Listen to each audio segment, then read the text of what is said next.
Welcome to all my dear student on my channel Manav Ka Shastra. This is Dr. Preeti Gupta.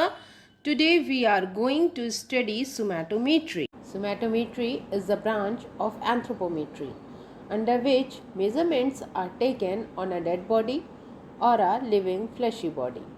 The word somatometry is derived from two words, soma, which means the body, and metry, which means measurement. In other words, it is the scientific measurements which are taken on a dead body or a living fleshy body. This branch is called somatometry.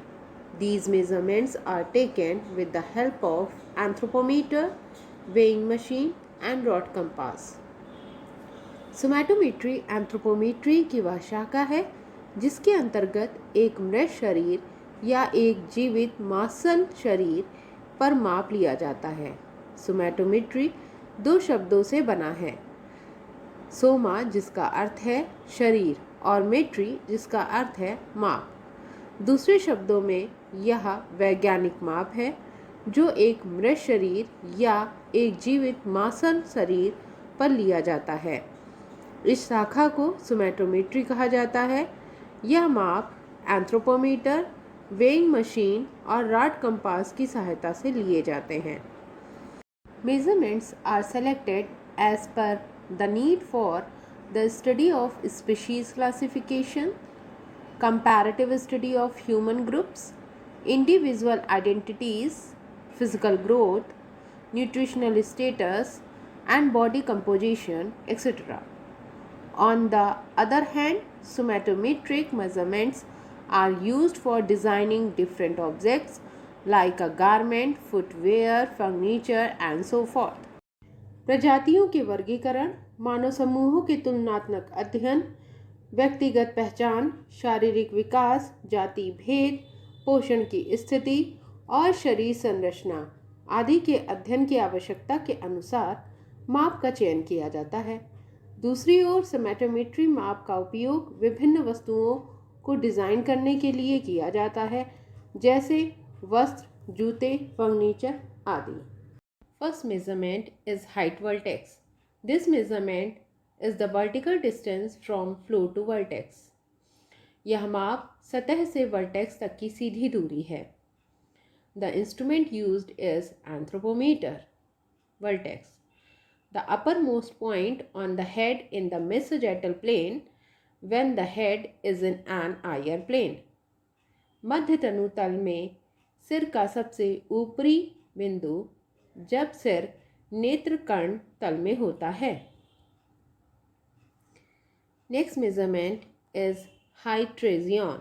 This measurement is a straight distance between floor to the trasion. यह माप सतह से ट्रेजियन के बीच की सीधी दूरी है। The instrument used anthropometer. Trasion. It is the notch just above the upper margin of the tragus of the ear. यह कान के ट्रैगस के ऊपरी मार्जिन पर नॉच में स्थित बिंदु है। Next measurement is height acromion. This measurement is the straight distance between the floor to the acromion. यह माप फर्श से एक्रोमियन के बीच की सीधी दूरी है। The instrument used anthropometer. Acromion.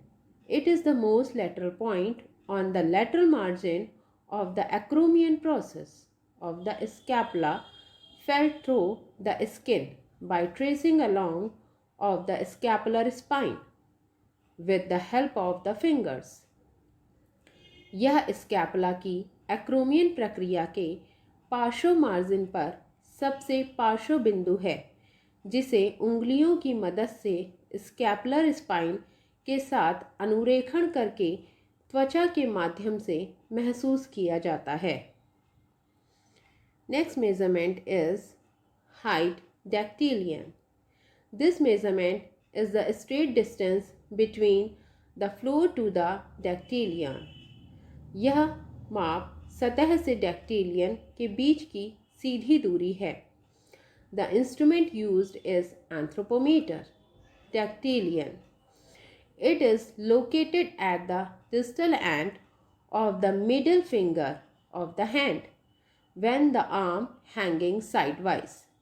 यह हाथ की मध्यमा उंगली के निचले सिरे के छोर पर स्थित होता है जब बाहें लटकती हुई अवस्था में हों. Next measurement is sitting height vertex. This measurement is the straight distance between the subject sitting on a table or a stool to the surface to the vertex. यह माप एक मेज या स्टूल पर बैठे विषय के बीच की सीधी दूरी वर्टेक्स से सतह तक की है. The instrument used anthropometer. Vertex, the uppermost point on the head in the mid-sagittal plane when the head is in an higher plane. Next measurement is body weight. This measurement measures the body weight of the subject.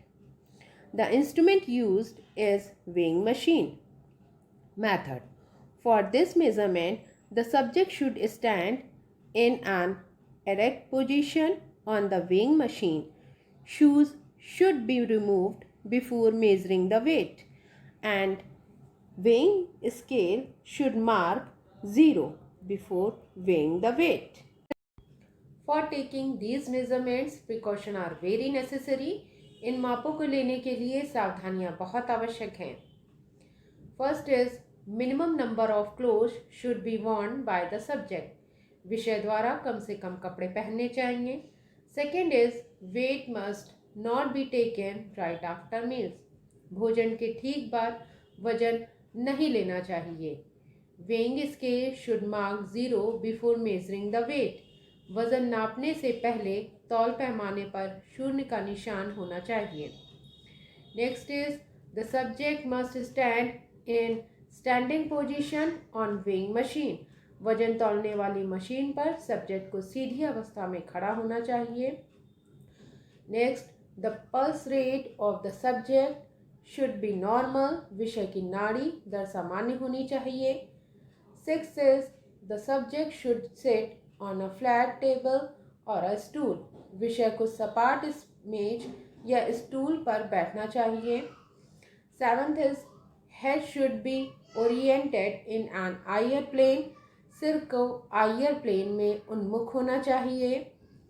Eighth is the anthropometer should be held in a vertical position. एंथ्रोपोमीटर को लंबवत स्थिति में रखना चाहिए. Ninth point is the subject should not wear shoes or a slipper. व्यक्ति को जूते या चप्पल नहीं पहनने चाहिए. 10th is the movable crossbar of anthropometer should gently touch the vertex at the mid-sagittal plane. एंथ्रोपोमीटर के मूवेबल क्रॉसबार को मध्य तनु तल पर शीर्ष को धीरे से छूना चाहिए.